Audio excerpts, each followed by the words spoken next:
crafts. I do mini sculptures. No? So I am a creative. For me, in one word, or the other term for creative is flexible. My mind is flexible, my activity is flexible. So, in Scamper,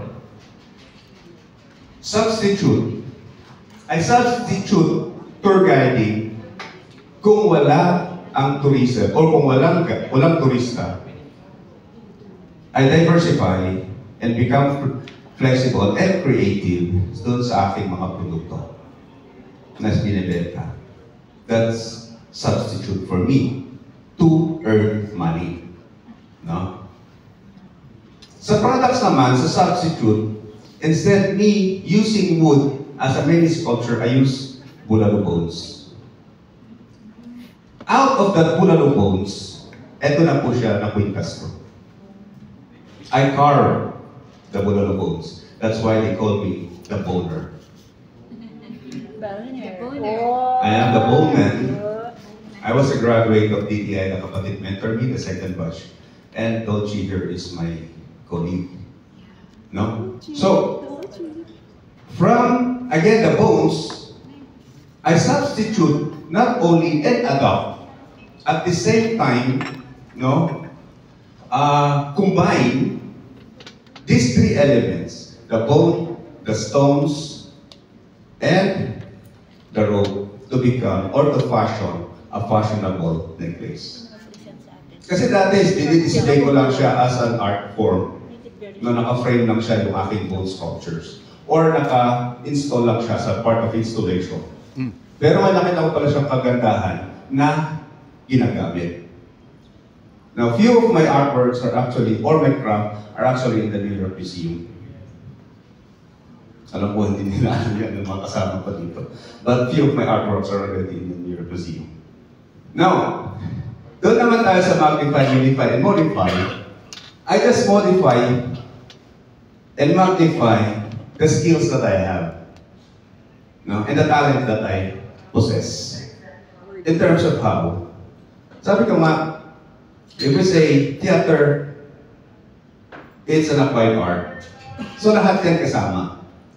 The way how I speak or talk to my tourists, the way how I introduce the area, and the way how I storytell. No? So, minamagnify ko yung lugar, or minamodify ko naman kung paano ako mag-storytell as a tour guide and as a theater. So, I am performing as a theater during and after tour guiding. Because sabi ko nga, the stage na ito, hindi ito yung aking entablado. Ang entablado ko, for me to perform as a theater, is in the tourism industry or tourism sites. Now, P, put to other use, yes. Sa services, I put my other skills into other uses. Me, as a speaker, kung tinatawag nila ako, I'm invited to speak about tourism. Sa mga talents ko, iba yun ang pinagkakabalahan ko. Put to other use. No?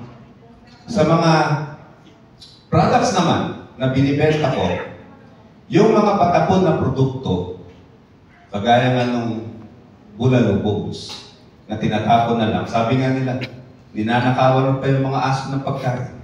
Hindi naman nila kinakain, ginangatanga-tanga lang nila eh. It's their toy, no? But actually, the chippings na nagagaling dun sa sculptures ko from the bulalo bones, I pulverize that para mailagay dun sa mga halaman to add calcium sa mga halaman. No? So, the other items na reject ko is nagagamit pa. So, put on other use. No? And then, eliminate. Yes. I eliminate what I cannot use. No? Hindi ko na siya pinapakialaman, hindi ko na siya Kunwari, itong bones na to, or itong bone na to, specifically this bone, no? In the term elimination, okay, hindi ko na siya sinasabi or binibenta sa mga tao kung hindi nila ito kailangan or hindi nila ito gusto. Because, yes, I am a sculptor. Sabi nga ni Sir Kian, huwag tayong, ito pala, dapat isunod sa sarili ko, huwag tayong mahiyang mampresyo. If I may ask you, how much do you think this item is without the other items here on my neck? I sell them at 3,500. This alone.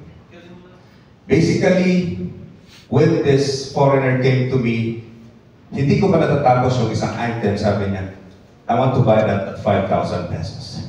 Sir, hindi pa po tapos because I already saw the process of making it. Na hindi sila madali. So doon ako nagkaroon ng idea na, tama si Sir Kian, we should not ashamed of pricing our product and ourselves. No? So yun yung process of elimination ko, Sir Kian. And then, reverse or rearrange. Now, kung walang tour, I rearrange or I reverse what I do. I go to craft or the other way around. Kasi nga, when you're in the tourism industry, it cuts across any or many industries and disciplines. And if you're also in the arts or the tourism and it's applied arts, it also cut across many disciplines of arts. So, yun po ako. Thank you very much.